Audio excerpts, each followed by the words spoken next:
आज जिस medical condition के बारे में मैं बात करने वाली हूँ उसे कहते हैं CMC जॉइंट की पेन, यानी कि रिस्ट और अंगूठा, ये जो पहला अंगूठा है, इसके ये जो जॉइंट होता है, इसकी पेन को, इसके आर्थराइटिस के बारे में हम बात करेंगे।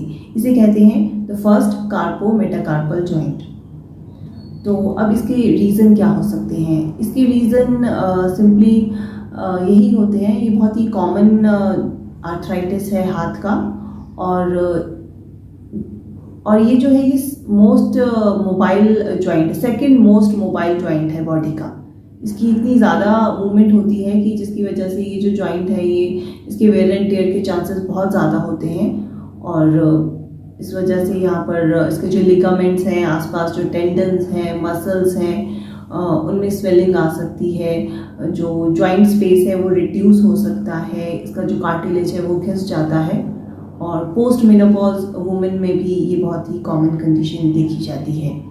अब इसके सिम्टम्स ये होते हैं पेन, स्वेलिंग, और काम ना कर पाना। जो भी हाथ से जो घर के काम होते हैं जिस तरह के, वो ना कर पाना, और सॉफ्टवेयर इंजीनियर्स में भी ये बहुत पाया जाता है।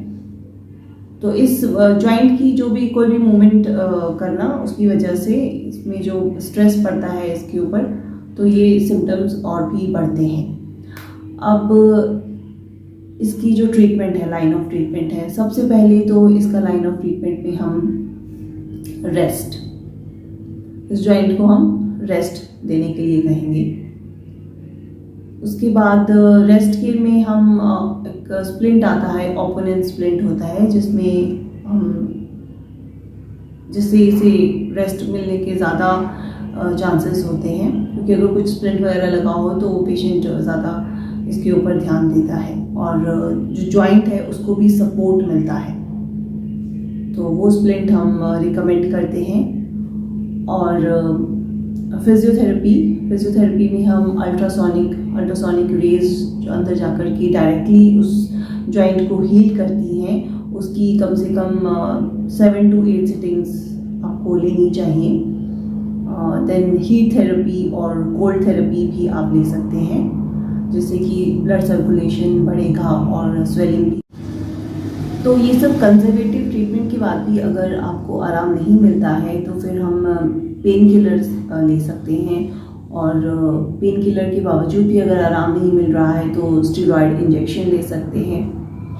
तो इसके लिए आप अपने डॉक्टर से बात कर सकते हैं। तो ये इसका लाइन ऑफ ट्रीटमेंट रहेगा। तो होपफुली ये इन्फॉर्मेशन आपको अच्छी लगी होगी और आपकी इससे ज़रूर मदद होगी। So thank you.